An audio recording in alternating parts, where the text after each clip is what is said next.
سم بکم عمی فہم لا یرجعون، یہ بہرے ہیں، گونگے ہیں، اندھے ہیں، سو اب یہ نہیں لوٹیں گے۔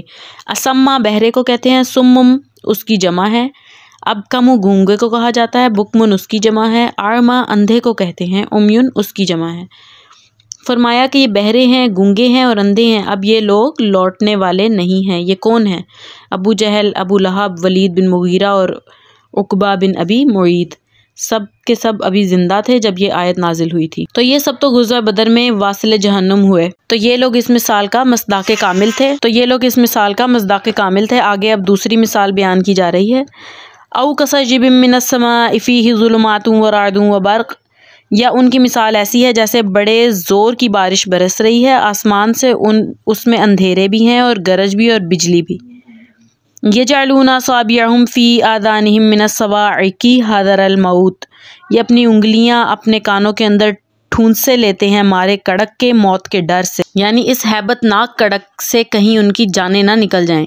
واللہ محیط بالکافرین، اور اللہ ایسے کافروں کا احاطہ کیے ہوئے ہے۔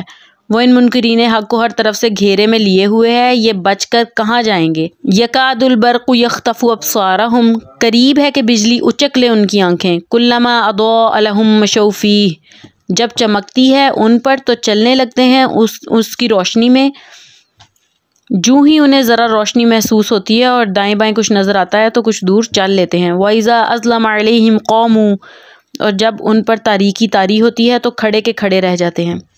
یہ ایک نقشہ کھینچا گیا ہے کہ ہر طرف بارش ہو رہی ہے، یعنی قرآن مجید آسمان سے نازل ہو رہا ہے۔ بارش کو قرآن مجید ماءً مبارکن قرار دیتا ہے اور یہ خود کتابم مبارکن ہے، لیکن یہ کہ اس کے ساتھ کڑکے ہیں، گرج ہے، کفر سے مقابلہ ہے، کفر کی طرف سے دھمکیاں ہیں، اندیشے اور خطرات ہیں، امتحانات اور آزمائشیں ہیں۔ چنانچہ منافقین کا معاملہ یہ ہے کہ ذرا کہیں حالات کچھ بہتر ہوئے، کچھ بریتھنگ سپیس ملی تو مسلمانوں کے شانہ بشانہ تھوڑا سا چل لیے کہ ہم بھی مسلمان ہیں۔ جب وہ دیکھتے ہیں کہ حالات کچھ پرسکون ہیں، کسی جنگ کے لیے بلایا نہیں جا رہا، تو بڑھ چڑھ کر باتیں کرتے اور اپنے ایمان کا اظہار بھی کرتے، لیکن جیسے ہی کوئی آزمائش آتی تو ٹھٹک کر کھڑے کے کھڑے رہ جاتے۔ وَلَوْ شَاءَ اللَّهُ لَذَهَبَ بِسَمْعِهِمْ وَأَبْصَارِهِمْ، اور اللہ چاہتا تو ان کی سماعت اور بصارت کو سلب کر لیتا، لیکن اللہ کا قانون یہی ہے کہ وہ فوری گرفت نہیں کرتا۔ اس نے انسان کو ارادے اور عمل کی آزادی دی ہے۔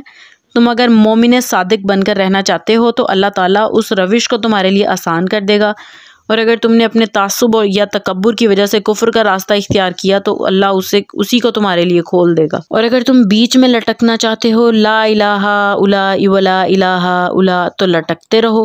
اللہ تعالیٰ نہ کسی کو جبرن حق پر لائے گا اور نہ ہی کسی کو جبرن باطل کی راہ پر لے کر جائے گا۔ اسی لیے اگر جبرن کا معاملہ ہو تو پھر امتحان کیسا، پھر تو جزا و سزا کا تصور غیر منطقی اور غیر معقول ٹھہرتا ہے۔ ان اللہ علی کل شیء قدیر، یقیناً اللہ ہر چیز پر قادر ہے۔